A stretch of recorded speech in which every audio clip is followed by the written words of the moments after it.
I'm still going to stick with Patrick Mahomes simply because of this. Look, objectively, when you look at the statistics, he's third in total QBR. He's third in total pass yards. He's fourth in passing TDs. And he's doing this without a doubt, not having a legit number one wide receiver. And his team is tied for the best record in the AFC. Okay, look, I understand that he still has Travis Kelce, and Travis Kelce is going to go down in history as probably the best pass-catching tight end in the entire NFL. But Patrick has not even been able to play up to his full potential right now because he can't get quite in sync with his wide receiver core, and they can't quite play to the level that maybe he's accustomed to.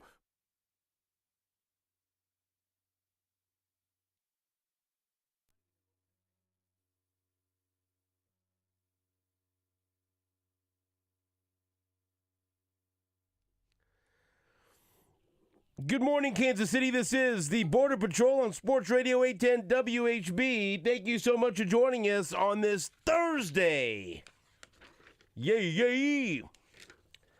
Thursday. Can't ever trust a show sheet when it comes to the date. I don't know. I don't look at it for that. It says Thursday, November 9th. Correct. 2023. 2023. Stephen St. John. And a man who likes to shove words into the mouth of Bobby Witt Jr., Todd Leabo. That's incorrect. Good morning to this.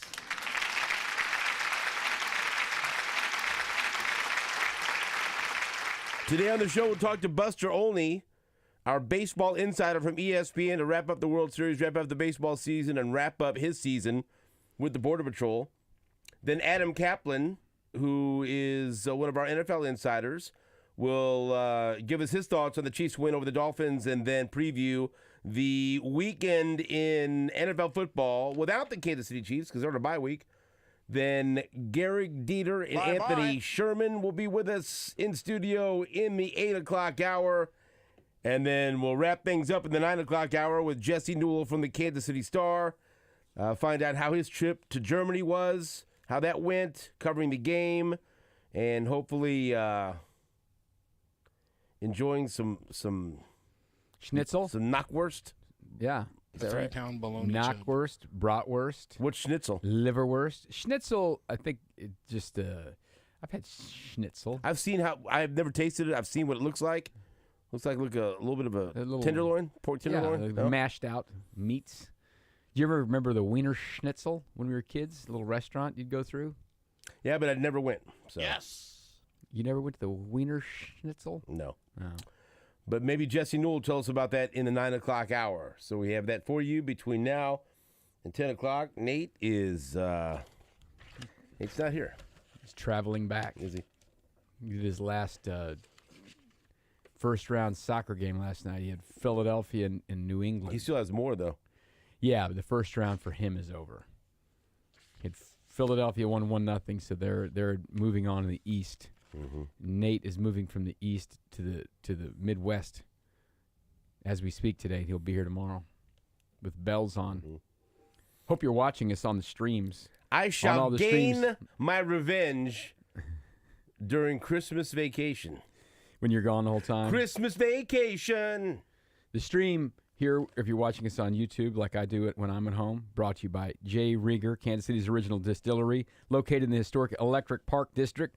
Open for tours and tastings every day. Visit jriegerco.com for more details. And if things go well today, maybe we'll crack open one of these bottles of J. Rieger and have a sip. A little nip. Well, I'm going to have a sip of it tonight for sure. Oh, yeah. Thank you very much for leading me into that because we will have a special event tonight at J. Rieger and Company Distillery. So coming down and join us. We're going to be there from 5 until 7 o'clock for a live recording of Hot Mic with SSJ. And it's not just for Mizzou fans, but if you're a Mizzou fan, you'll love it because Dominic love it. If you love Mizzou and you love good spirits, if you love bourbon and you love Mizzou, you want to be there. There's a special release. I can't tease it any more than that. But there's a special release that we'll be a part of tonight. And anyone that loves bourbon and anyone that loves Mizzou will want to get their hands on this from J. Rieger And so to help release that, I'm going to be recording a live episode of Hot Mic with SSJ tonight at J. Rieger Distillery. And I'll have a nice lineup of special guests, friends of the show that played at Mizzou. We'll have former Mizzou linebacker Brock Christopher with us. We'll have former Mizzou tight end and forward on the basketball team, Andrew Jones. We'll have former Mizzou shooting guard and current color analyst. You saw him for the season opener as the color commentator of the game between Mizzou and Arkansas Pine Bluff, Jarrett Sutton. And then, of course, we will have Tony Temple, former Mizzou running back. Those four gentlemen will join me for the Hot Mic with SSJ episode. They will be my guests, and I will have them tell stories about their time at Mizzou. I've also been told that Steve St. John Sr.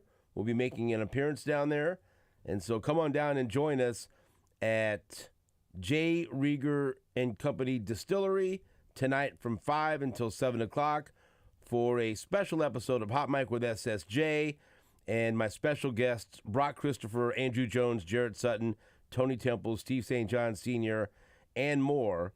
And if you love Mizzou and you love bourbon, you're going to want to be there. There's going to be food and drink specials for you to take advantage of, and just a whole lot of fun. And we can get the weekend started early with a great happy hour Thursday night tonight at J. Rieger and Company Distillery with Hot Mic with SSJ. As appealing as it looks, with your back condition, I don't want you going down that slide. I'm not doing that. There. Don't go down the slide. I'll I've do gone slides. down the slide. It's fun. I like the slide. I think it's a festive place. But for you personally, I don't want you going down that slide. No, there's things I could probably. Now, Steve St. John Sr. down the slide? No, That could be I'm not something. doing that. No, there's certain things in my life that I've said goodbye to. That's one of them. Slides, like one of when I went to the haunted houses this No slides. past Halloween season, I went through Macabre Cinema with my daughters, and that was a little tough. That was a little tough on my back, but it doesn't have a slide at the end. Mm-hmm. But then with the Edge of Hell, that has the spiral slide, and then the Beast has the straight slide down. And I'm asking for it. Yeah. So I'm not doing. You got to be smart.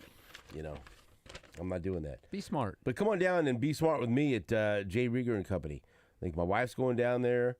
I think my tiny friend Sam's going to be with us. He'll be down there. Tiny? We can pass him around. Why do you say things like that? Because I know he's listening. Hello, Sam. Good morning. Yeah, he likes it. It gets him through his work morning, I think. Mm-hmm. So we've got all that for you between now and the end of the night. I got a lot of stuff to do. So I'll go home, I think, and take a quick nap.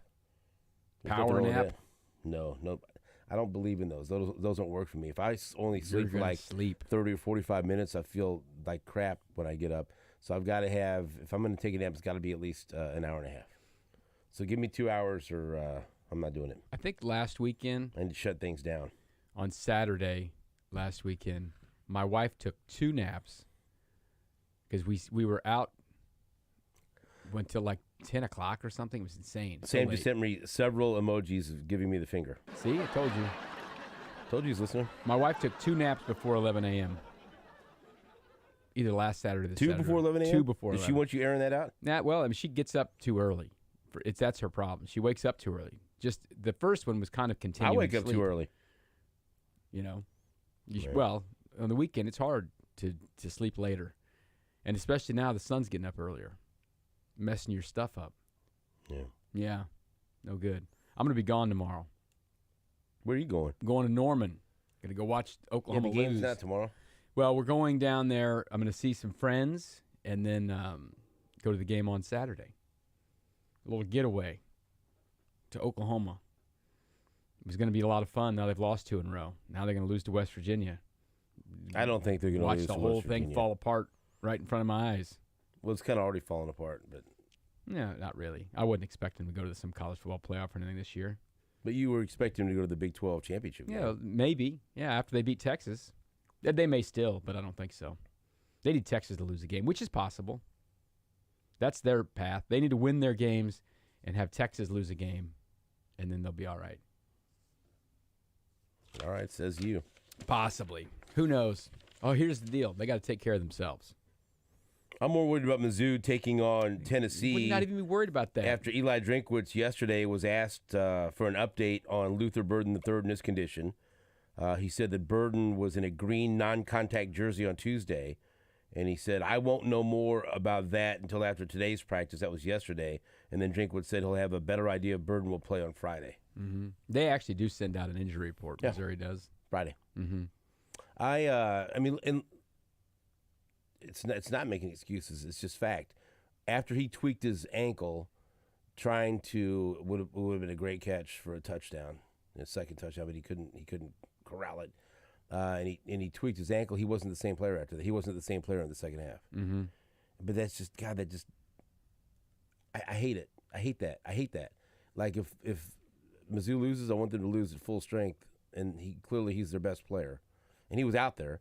I mean, he caught a 7-yard pass right before the 13-yard run by Cody Schrader, right before Brady Cook fired a football at 95 miles per hour into the stomach of a 350-pound defensive lineman for an interception. So, I mean, he was out there when it counted, but he wasn't the same threat. Sometimes these highly tuned speed athletes, one little thing gets off, like a little ankle or something, it kind of really derails them. And I think he fits into that category. There are some wide receivers and running backs or whatever, they're just built different or whatever, and you get a little bit hurt and they go out there, they can still perform at close to it level. I think he falls into, so far, like I felt Sammy Watkins was this way. Very fast, very talented, but when he got a little bit hurt, it was a big deal. And I think that's what it feels like right now with Luther Burden and Mizzou. A little tweak on the ankle kind of really slows it down, like he needs to be out there at 99% strength or something. I hope he's playing. I hope he's feeling good. I hope he's effective, because you're right. They're not the same team without him. He's one of the biggest recruits they've ever had, and he's performing this year the way you should. And he's been a major reason why they're where they are, and why they've, he was a huge reason why they beat K-State. He's been a big reason. He was a big reason why they were up. Yeah, all that. He's been a big player in big games for them, and this is a big game. This is a monster. I think they could beat Tennessee without, but it's going to be more about their defense in this game. I think, going through the numbers. Well, I was listening to Coach Barnett yesterday when you guys were talking to them. 60 points or whatever all these times. I mean, if they give up 60 points to Tennessee, it doesn't matter if there's 4 Luther Burdens out there. They're probably not going to win that game. But I don't think this Tennessee team is like the others, and I don't think this Missouri defense is like those others. So I think that'll be a little better showing on that end. I was looking at bowl projections yesterday at ESPN.com, and for Mizzou, they have one that I would love, and they have one that I think's dumb. So the one that I think's dumb, one guy, Banagura, who's this? Who's that? One of their experts. Man, there's names now that I've never heard of that write at ESPN.com, whatever. But they ask Banagura? They ask Banagura, and they ask Mark Schlabach. I know who that is. Yeah. About their bowl projections, and Banagura has. Explain this to me. Has the Liberty Bowl featuring Mizzou versus Kansas State? Yeah, I had seen them projected there. What is that? They're above the Memphis Liberty Bowl. No, and why, it's a rematch. Why that There's matchup? no reason. Why would you want that? No, you wouldn't. I mean, would that engage the fan base? We just saw that. No, it wouldn't. That seems like it's not not going to happen. I wouldn't want to play K-State again, but we just saw that. That kind of that's. Isn't that the idea about a bowl game? The excitement of, here's a new opponent. Yes. I don't want to, hey, play Kentucky again. I don't want to. They keep winning games. They're going to be well past the freaking Memphis Bowl. Schlabach, who I put more confidence in because I like his pick. Give me this one. I would consider going to this one. Citrus Bowl versus Iowa. I would like that. Somebody get to 14 points? That's an intriguing matchup to me. It is. That would be fun. That's a New Year's Day bowl, right? Do you like that or not? No, I don't think so. Yeah, the things are all different now. New Year's Day has the playoff semifinal. Actually, there are games on New Year's. New Year's Day is a Monday. It's a Monday, and that's when the college football playoffs actually are this year. That'd be a good one. That would be Monday, January 1st. Yeah, it's like a nooner or something. Right. Mm-hmm. New Year's Day, leading into the Rose and the Sugar, I believe, are the college football playoff semifinals. They disagree on the Pop-Tarts Bowl.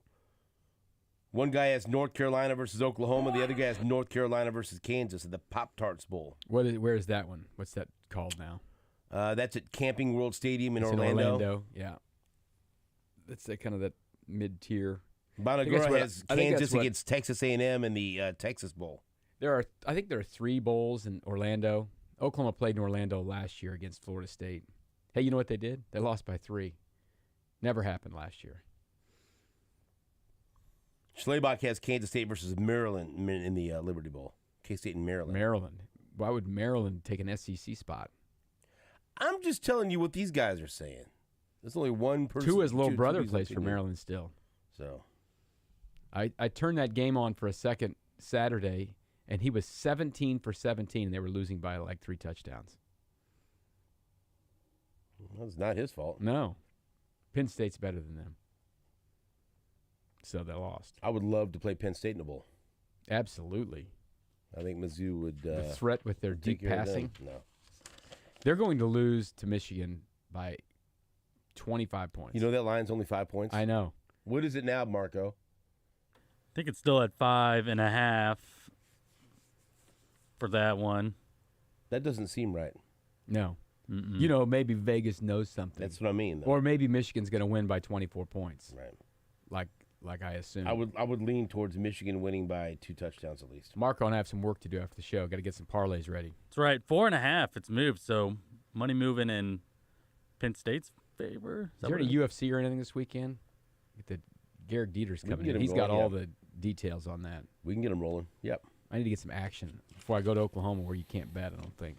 Get his thoughts on UFC 295 a little bit later. All right, we got Todd Leabo in studio all day long. We'll be back after this on Sports Radio 810 WHB.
Welcome back to the Border Patrol on Sports Radio 810 WHB. Thank you very much for joining us.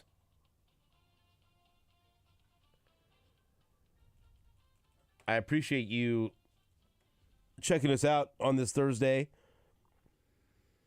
And remember, you can watch the live stream of the first hour on Twitch, on Facebook, on X, and also on YouTube. Before we get back into sports, Todd reminded me of something that I wanted to mention. I would like to give a viewing recommendation to those who might be interested in this. You may or may not know that I am. I don't know how you describe it. For a long time, one of the topics You're a curious boy that I've been most interested in my life about is the JFK assassination, right? And you have to understand the environment I grew up in. Okay, my grandfather Danny Ontiveros, who was born in Mexico and made his way into the United States and raised his family in Armourdale, right? He was an unbelievably big fan of JFK, and when they lived. So when I came along, by the time that I was born, and I'd go over to their house. They lived out in Wyandotte County off of 79th Street, right? And so between that's not too far off Leavenworth Road. Anyway, he used to have a bar down in the basement, a pool table, and I mean, like, there was a whole wall that was a shrine to the Kennedys, right? I mean, he had this beautiful picture of John saluting the casket at the funeral. He had this really weird. It was a rug, but it hung up, and on one side was a picture of John F. Kennedy, and the other side was RFK.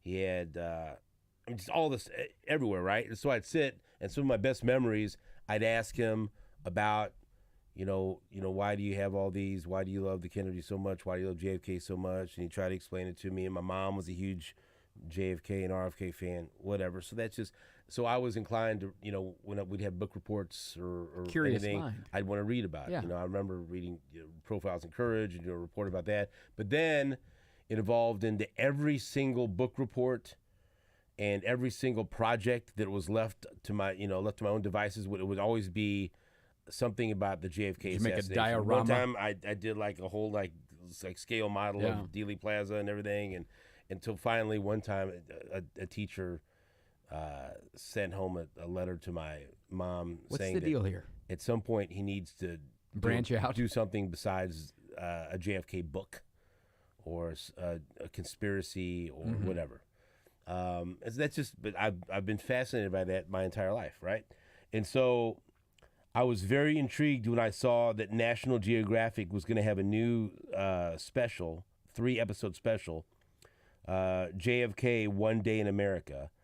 And basically what it is it takes you through that day, the moments and everything that led up that day to the assassination, and then things that happened afterwards, and then the couple of days after.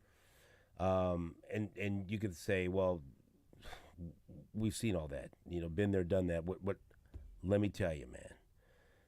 There's fresh interviews. They did it from the perspective of the surviving witnesses, right? And I mean, they talked to Clint Hill. Most people know who Clint Hill is. He's a Secret Service man. When you see the moment of the assassination, he climbs up. He's on the back trunk of the car trying to protect Jackie, because he was assigned to protect Jackie Kennedy. He's in his 90s. I want to say 10 or 15 years ago, he came to Kansas City and spoke at Unity Temple on the plaza, and because he had written a book, and I went to see him. Nobody would go with me because I'm a nerd, but I went down there, and it was a Q&A, and it was awesome. I shook his hand and got the book autographed, and so he is still alive. He was on it. There's one. The other secret or the special Secret Service guys on it too. But he hasn't talked for. Yeah. He's just now started to open up and talk about this stuff recently, right? Mm-hmm. And so he was featured on there. It was incredible. that Eyewitnesses who were in the plaza are on it. They sat down and interviewed a guy that was a coworker of Lee Harvey Oswald that drove Lee Harvey Oswald to work that day. Right. And had got questioned by the police Right. that afternoon. Interrogated all that. and been accused of being a part of it. The lady that Oswald's wife lived with because lived in they the had backyard or something. They had a separated. little room or something she lived in, right? I mean, Dude from the shoe store across from the movie that theater. spotted Lee Harvey Oswald, people that were there. We're coming up on the 60-year anniversary in a couple of weeks. So it's amazing to me that they were able to, this is 60 years ago. So these were basically young people at that time. It was unbelievable. And I told you, I've watched 2 of the 3 episodes. I said you've got to watch this. It's great. You've got to watch. I love this. it from the news side of it too, because listen, we work in journalism and I've worked in TV Wasn't that news. great? It's insane. Showing like there was one reporter that was just there that had access to everything. So just walking around the hall of the police station, doing live reports. They're not in the lobby. They're in the 3rd floor of the police station. All these cameras. Now, not like today, they won't let you do this. No. And this stuff wasn't live, all of it back then. But one guy was live in the hallway. Right. And he's just like, the DA walks down the hall. He asks him a question, and then we've seen some of this footage, some of it. There was footage that I haven't seen in the JFK movie that Right. Oliver Stone did. So there's some Right. stuff that's in there, but it's amazing, that they were just parading. They're holding the gun up and running it down. everyone's touching it. Like, what the hell's going on? Yeah. And so, but then, like, at one point, and I thought of you, and I was going to ask you, but I don't know if this is in the 3rd episode, if you've seen this yet. At one point, there's just a bunch of reporters out there, and they keep parading Oswald back and forth, parading around from room to room. And one of the guys says, "Hey, can you bring him out here to do a quick press conference?" That must be the 3rd one. And the cop's like, "Okay." Yeah. And so then it was similar to the interviews we do after a Chiefs game. We just gather around a guy like he just played a football game. They bring Oswald out, they put him in a room, and all these reporters gather around him and just start asking him questions. Just after it was charged with murder. This was within hours. Right. No legal representation. He's just talking. It's wild. It was unbelievable. But it's all this real footage, some of it heartbreaking. The name Buell Frazier. That's his coworker. That was the coworker that drove him to work. Yeah. And to hear him talk about it. It's a great piece of documentary film stuff, because these guys are going to be dead someday. The other guy, talk to him anymore. So the other guy, and I was going to bring this up to you. So the guy that and he was live, the Dallas reporter, and the whole time when they've got Oswald there, he's doing live reports. He was fantastic, and he's alive. And they interviewed him, and I recognized his voice. And they said his name's Bill Mercer. Bill Mercer, when I grew up, was one of the most popular professional wrestling play-by-play men. That's how that's how I knew him. So I'm looking now. He was best known as a play-by-play radio announcer for baseball, football, basketball, professional wrestling, right? And he was for world-class championship wrestling in Dallas from 1982 to 1987. And he was known, and he's from Muskogee, Oklahoma, right? But he was the guy for television station KRLD that had happened to be there, broadcasting live, and was just had it all right there. Yeah, it's amazing stuff. It's really cool. It's on. You can watch it on Hulu or National Geographic Channel, whatever. But you should watch it. It's a really well done piece of history. Yes, and no matter what your opinion is, whether you're a conspiracy theorist, whether you're totally wrong and you think Oswald did it alone, whatever. Either way, watch this. And like you said, it's not controversial. No, it's just they're just archive footage. Yeah, and you're hearing fresh interviews from people that were there, and many people that I had never heard speak. Yeah, who think about this every day. Really, it's been part of their lives. Oh, it's forever. heartbreaking. Yeah, it's heartbreaking. I had a really weird experience. I was telling my wife this last night. When I was in college in 1989, my sophomore year, we went down to the OU Texas game. They have that in Dallas. And, when I'm like 18 or 19 years old, things happen somewhere or whatever. But we weren't going down there as 19-year-olds for a history lesson. We were going down there to watch Oklahoma get their heart ripped out and lose a football game and illegally drink beers. What? So we went down there, and we were staying somewhere downtown-ish. right? There's some bad Holiday Inn or something. And on Sunday morning, as we were leaving, the way you get on I-35 East, which is north, there's I-35 splits at the Metroplex. The east side goes to Dallas, the west side goes to Fort Worth. The way you get on it to go back north is you drive right down through Dealey Plaza. And I remember being very vivid memory of being in the back of the car, and we're driving, and I just had this like moment, like I've seen all of this like footage of this area of the world, and we were staying like a block and a half from it, had no idea. And once we drove down there, we drove right past the school book depository, the grassy knoll, Dealey Plaza, went right under that overpass. Oh, yeah. And got on the highway, and I had this just wild like 10 seconds of my life, like, dude, we're driving right where this was. Yeah. And then so like the next time we went down to the next year, then you walk around, you see stuff. But that time I didn't even realize we were that close to where it was. Me and a couple of buddies drove to Padre Island for spring break, back in the days of MTV Spring Break, right? This would have been. It sounds like trouble. Oh, it was. We lost one of my friends in Mexico. You getting back? Yeah. How long? A couple hours. Nah, not long. It was fine. No cell phones. No nothing. Where is he? He'll be back. Yeah, we left him in the cab, and the cab left with him. I don't know. It's breakdown of communication. Yes. Right? We're young men doing our best. And so when we were driving down there, we drove through Dallas at like 2 a.m. because we went straight through. Right. We didn't have a whole bunch of money, so there would be no stopping for hotels. It was just drive. 3 guys, take turns. While the other ones sleep. And so we go through Dallas, and we kept going over and over. We drive down, and like you said, we kept driving the route. Yeah. We did it like 3 or 4 times, and the hairs are standing up on the back of your neck. And I had known it so well because I'd studied it my whole life. But then Richie, when he was a student at School of Rock, had a gig in Dallas, and me and my dad and Big Tom and the boys drove down there, and we went during the day and went to the museum. Yeah. To the museum, Yeah, I've done that and since. did all that stuff, and that was amazing. And so the Secret Service agent that did not speak for a long time, that talked, Paul Landis, he has a book that he wrote also. His debut. But he just makes this revelation. We all heard like the magic bullet, the intact bullet that was found on the stretcher, and no one never knew where it came from. He goes, oh yeah, the bullet was on the back of the top of the back seat of the limousine that Kennedy was shot in, and so I saw it and I grabbed it and put it in my pocket because I didn't want someone looking for souvenirs or someone to take it to the wrong hands. And then when I walked into the emergency room with Mrs. Kennedy, I just took the bullet and put it on the stretcher there. I thought by the president's feet, because I said, well, someone will find it there, and then that turned into the magic bullet. I'm like, what are you talking about? Have you not been hearing people talk about this for 50 years, and now you're just saying this? What's going on? I mean, they're screaming at my TV, whatever. But it's I'm going overboard. I probably get too deep into this more than other people, but it's great. Right? Was it not worth it? Absolutely worth it. I didn't oversell it when you No. watch it. Like, this is fantastic.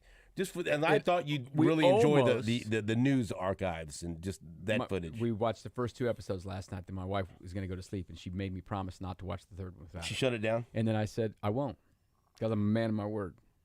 Okay. Well, the third one's really good, too. Yeah, we'll watch it. Maybe tonight. I don't know. We got things. Marco? What's it streaming on? Hulu. I watched it on Hulu. Okay, cool. Yeah. It may just be on like National Geographic on their app or something. It's probably been on live television. You can just record it, but it's on Hulu. Yeah. That's where I watched I it. think it Reporting's debuted on Monday. Yeah. So it just came out Monday. Mm-hmm. So I would encourage people to watch it. Yeah, it's really well done. Really well done. You want to And break? there's some old archive footage of like, film footage of like, the Kennedy family, like on a boat and stuff. This, and where, that's, I'm sure someone's seen that somewhere, but I hadn't seen a lot of that stuff. So And it's neat. Clint Hill has controlled his emotions. He even said that day, he goes, there was no time to grieve. There was no time to cry. I had to continue to do the best job that I could. And you could see, almost like a robot, but you could tell now that the toll it's taken on him. But then this Paul Landis was like, I couldn't handle it. Yeah. We after it happened, like we went on Air Force One, and I went and sat in the seat, and I broke down. And one of the other agents grabbed me and shook me by my shoulder, said, "You need to get a hold of yourself. You need to come over here and you need to watch this because this is history. You need to be here." And he's talking about LBJ being sworn in. Yeah. He goes, "I don't want to see that." He goes, "You have to come over and see this." And you could see him talking now. Still now, yeah. He could still barely talk about it. I don't know. It was one of the most amazing things I've seen recently. So if you watch that One Day in America JFK on National Geographic, I think you will. It's very somber, obviously, but it's so well done and informative, and there are things that we haven't seen before. And so I would highly recommend it. We'll take a break. Back after this on WHB.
We're not going to sit on the air, but I just revealed to Todd Leabo the person I believe to be the trigger man in the JFK assassination. How about that now? Done. I've shared that information with you, and you look at me like I'm crazy. I would never. Thank you. You have to admit I put some research and thought into this. It's a hell of a book report you just gave me. Just be honest, I'm weird, right? No, I am. no. I think it's. It's off-putting. No, Yeah, it's too much. I love it. I love that you're passionate. You'd about like me to something. stop, wouldn't you? No, you gotta keep digging. I will keep digging. You gotta keep digging. What else do I have to do? How about the Royals? They gave out some awards yesterday. What do they do? They announced their pitcher and player and rookie of the year yesterday, so they had a little bit of a Zoom. Well, who are they? Well, it's Cole Reagans is the pitcher of the year because he was on the team for 2 months. Right. But he was great. Bobby Witt, I'd forgotten this. Second year in a row, he's the player of the year. Which I guess that's a bit of an indictment on how good the Royals have been the last 2 years because he wasn't really very good his first year. He was really good last year. And by the way, if Cole Reagan's going to get, who's the runner-up? Yeah, exactly. And Michael Garcia was the Rookie of the year. Thank you. And he had a nice rookie campaign, I think. I think there's a good future for him. Mm-hmm. So, anyway, we had a chance to get these guys on the Zoom. Let's just start right there at the top of the list there, Marco. Bobby Witt, I think this is, every time I've talked to Bobby Witt in the locker room, clubhouse, as they call it in baseball, during the year, he's a short answer guy, whatever. He's all business there. You held this guy's feet to the fire. No, didn't hold anyone's feet to the fire. These were longer answers, and I thought very insightful answers to things that is pretty honest here. And one of the things that he talked about, he got off to 2 rough starts his first 2 years, and he knows he needs to get working on having a better start next year. Pressure is a privilege. Just going in each and every night, not trying to put all the pressure on me, but knowing whenever there is pressure, that means that you're able to go out there and do something. And so just take things each and every day, one day at a time, and not really focus on, we got to make it to October. We got to make it to whenever it is, but worry about whenever, if it's opening day, worry about that, and then nothing else. And just really, I think at times I put too much pressure on myself, and the pressure led to trying to do more rather than I got pressure on me. Or now that's when the fun games start. That's when I can go out there and just be myself, go have fun and enjoy every moment. And so I think those are the biggest things, and just trying to just take every moment and be in that present moment and not worry about what happened in the past and what's to come. And I think that the beginning of this year, like last year, I did the same thing, putting too much pressure. I'm supposed to be this guy to help the team turn it around, this rebuild, they call it. And then this year, the same thing. Last year we didn't have the season we wanted to, so now I got to do it again. Then just going out there and just go out there, be Junior. I tell myself off the field I'm Bobby. When I get to the field, I'm Junior, and then go out there, be myself, and go try to help the team. It's pretty honest stuff there, saying he absolutely put too much pressure on himself the last 2 years, and he didn't handle it very well. You don't hear a lot of guys talk that way. Now, he's certainly maturing, hopefully, because he played great baseball after the first month or so of the season. If they get that all year long, that'll be really nice stuff. Now, the next thing, we've gone through this as a small market team forever, since free agency really got going and the system there is now. You're not signing Frank White forever, George Brett forever. These things just aren't happening, right? I mean, they've got kind of get one guy, right? Sal Perez is the guy who's been on the team for a long time. Mike Sweeney was the guy on the team for a long time before. Is Bobby Witt the guy who's going to be on the team for a long time before, or starting now? He's played 2 years. Do you get signed now? Do you wait a couple years to sign? Do you trade him? What do you do with someone who's the talent of Bobby Witt? I think we would all like him to be on this team forever, but I don't know if that's the way baseball works. This is something we can ask Buster about when he comes on at the top of the hour. So I just asked him, because during the year, you don't want to talk about these things, but we're in the offseason now, so I asked him if there's anything going right now, this offseason, between his representatives and the club. Yeah, I think there's just some talks here and there, so we're just kind of waiting to see. And so I love this organization, love this team, but it's just kind of one of those things. If the time's right, the time's right. But just worrying about 1 year at a time. Nothing, like I said, just trying to take it day by day. And better, closer to the end of your, start of your career. Is there any perfect answer to that? I don't think there's truly an answer, but like I've been kind of saying, the ultimate goal for me really is just to go out there and win games. And so that's what trying to do now on to 2024. I mean, you're your own man, right? It's your directive where you'd like to be. If the numbers were right, is this the organization that you would like to be with for at least a great big chunk past your initial free agency? No doubt. That's what I tell everyone. This is the organization I got drafted by, an organization I came up with. They've all I've known, really. And so just being able to, the goal would be just to win a World Series for the city of Kansas City, for the fans, for everyone, just all the people that we've kind of came up with and everything. And that just makes things a lot more special. And I feel like you can go out and kind of go whatever it is, if it's free agency, do something. But I think it just makes it feel a lot more special if you're able to do it with that team you came up with. So why don't you think he's his only man? He's his own man. I do think he's his own man, but I think a lot of times that agents make people do things. I do think that happens. His agent's not Scott Boras. I promise you, in the heart of hearts of many of Scott Boras's clients, they don't want to go where they go. What about the Katz brothers? You think he'll go to a Royals game and sit between them? No, I don't think so. Bobby's an interesting guy because, his dad's part of his representation as well. And it's a guy who played for, 18 years in the bigs. So here's the deal. His dad knows baseball. He knows the business of baseball. You're likely going to make more money somewhere else. You probably have a better chance to win at a high level somewhere else because the Royals have not shown that they can win at a high level for very long over Bobby Witt's entire lifetime, correct? So, but can you be a part of something special? Can you be a part of going to the playoffs and winning a World Series in Kansas City? Players like Bobby Witt could help make that happen. But you can't do it alone. You know what I mean?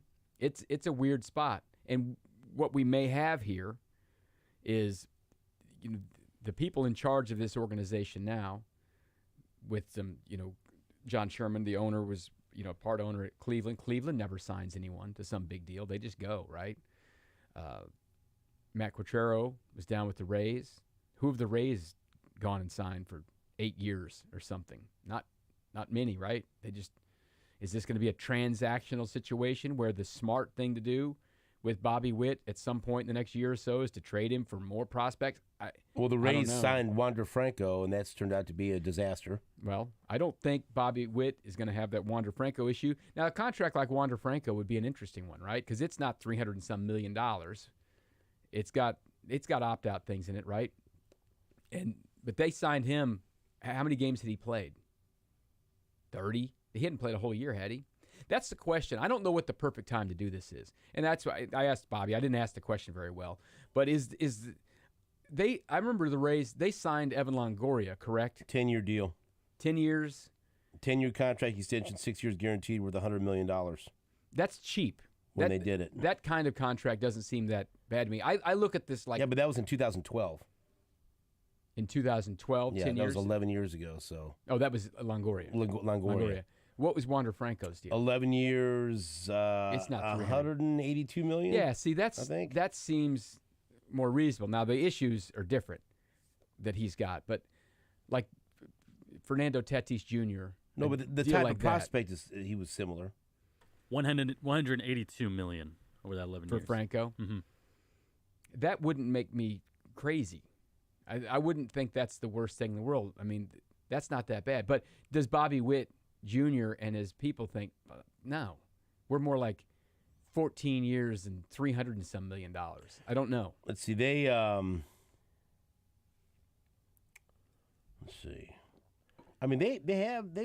been. See, there's a list of their 15 largest multi-year deals in team history. 6 years, $53 million for Kevin Kiermaier. 5 years for $50 million for Blake Snell. They signed Chris Archer to an 8-year deal. James Shields was. I mean, there's some. Yeah, but not. Those are mostly several years ago now, right? Right. Franco's the one guy they've signed recently. The Braves. That's the organization you need to look at that have no problem doing this, and they lock up their players early. Yeah. But it's got to work too. They got the deals have to be good. The players have to be good.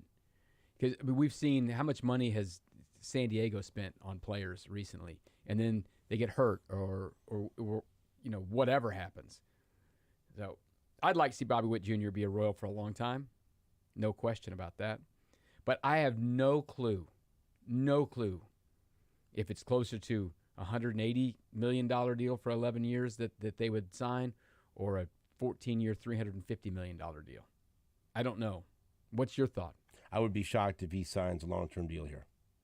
I think I would be too. He's already, just by what he's displayed, he's already priced himself out of Kansas City, I think.